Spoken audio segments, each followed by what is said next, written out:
Assalamualaikum warahmatullahi wabarakatuh. Perkenalkan, nama saya Muhammad Fathul Wahid, NIM 24180. Di video kali ini saya akan menjelaskan tentang demo, yaitu final project dari tugas yang sudah dikerjakan. Di sini saya akan menjelaskan tentang arsitektur database. Nah, database di sini saya menggunakan 7 tabel. Yang pertama itu adalah tabel pelanggan. Yang kedua adalah tabel kendaraan, karyawan, kategori barang, transaksi, dan detail transaksi. Nah, fungsinya itu, pelanggan itu untuk menyimpan data identitas pemilik motor. Nah, di sini terdapat data default yaitu 0.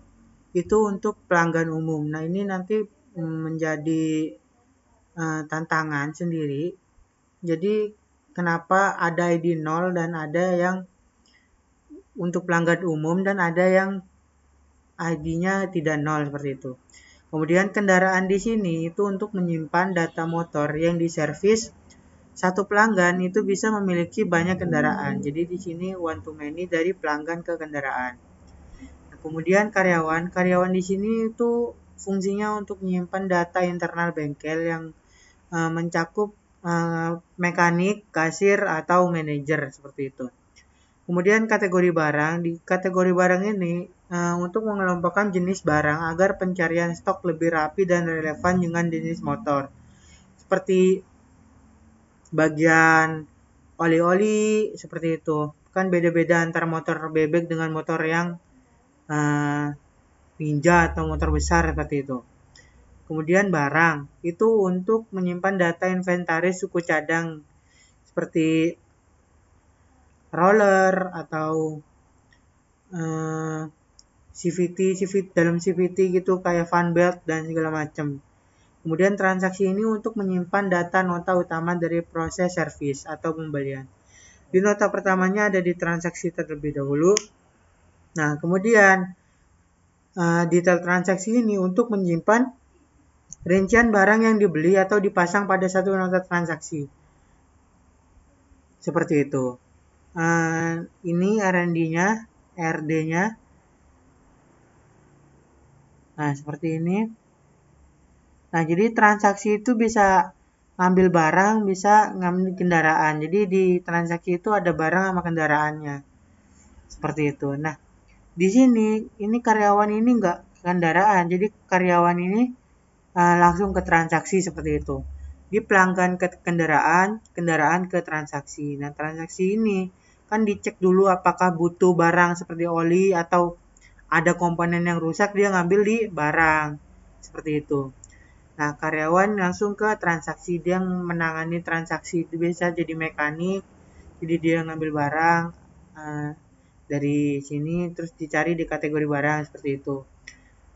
Nah, jika sudah selesai transaksi, dia bisa masuk ke detail transaksi, seperti itu. Nah, ini relasinya. Jadi, satu pelanggan bisa punya banyak kendaraan, seperti itu. Dan kategori barang itu misalnya oli barangnya, kategorinya di barangnya itu bisa oli merek banyak merek seperti itu, jadi one to many juga. Nah, kendaraan bisa banyak transaksi, jadi kendaraan itu misalnya rusaknya parah, dia bisa ngambil barang banyak sekali gitu, misalnya bisa ngambil fan belt sama kampas ganda seperti itu, jadi dia ngambil di barang. Jadi satu kendaraan bisa banyak transaksi seperti itu.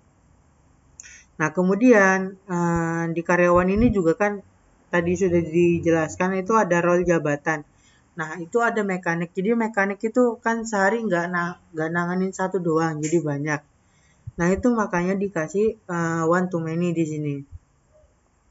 Nah, kemudian ada transaksi dan detail transaksi. Jadi satu nota transaksi dapat memuat banyak rincian barang. Jadi transaksinya di sini misalnya ada apa masuk, nanti detailnya ada di seperti ini. Misalnya jumlahnya berapa, terus dia pakai jasa apa cuman beli barangnya, seperti itu. Lalu subtotalnya ada berapa, barang apa, ID-nya apa, seperti itu. Nah, itu untuk penjelasan arsitektur database-nya. Nah, sekarang kita masuk ke tantangannya. Nah, seperti yang di awal yang ini itu data default member ID 0 itu untuk pelanggan umum itu itu karena konsep kayak pelanggan datang terus service sudah seperti itu. Terkadang ada promo yang kita membutuhkan nomor WhatsApp seperti itu, nomor telepon agar pelanggan itu bisa ngeklaim promonya atau diskon yang disediakan oleh bengkel seperti itu. Nah, di sini tantangannya kita lihat. Nah, tantangannya itu ada di pelanggan walk-in umum.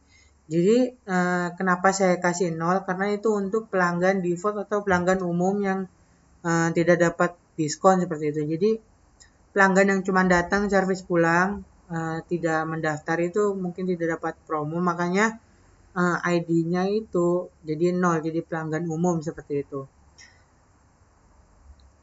Nah, kemudian ini kan datanya besar ya, pelanggan kan nambah-nambah terus gitu. Jadi ini dikasih indeks agar lebih ringan seperti itu ya. Dan akurasi kalau bengkel kan kadang kecil-kecil ya, seperti ada persivity seperti itu kan kecil-kecil. Itu rawan hilang atau rawan dicuri. Jadi kita harus tahu stoknya itu bagaimana. Jadi harus real time. Misalnya keluar satu, jadi dikurangin stoknya satu otomatis dari trigger. Jadi diotomatisasi oleh trigger. Kemudian query, nah itu masuk ke data besar tadi karena datanya bertambah besar terus. Jadi query-nya jadi lambat. Nah, solusinya itu kita gunakan indexing column. Jadi misalnya sebelumnya masih full scan, sekarang jadi range scan. Jadi gak semua yang di scan seperti itu. Jadi scannya lebih cepat. Nah, itu untuk solusi dan tantangan dan solusinya. Kemudian evaluasi performa.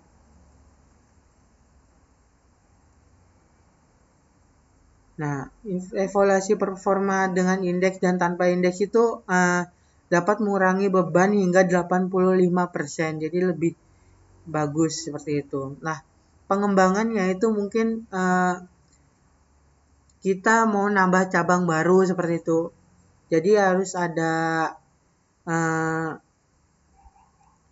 relasi baru seperti itu, dari karyawan mungkin ke tabel cabang seperti itu.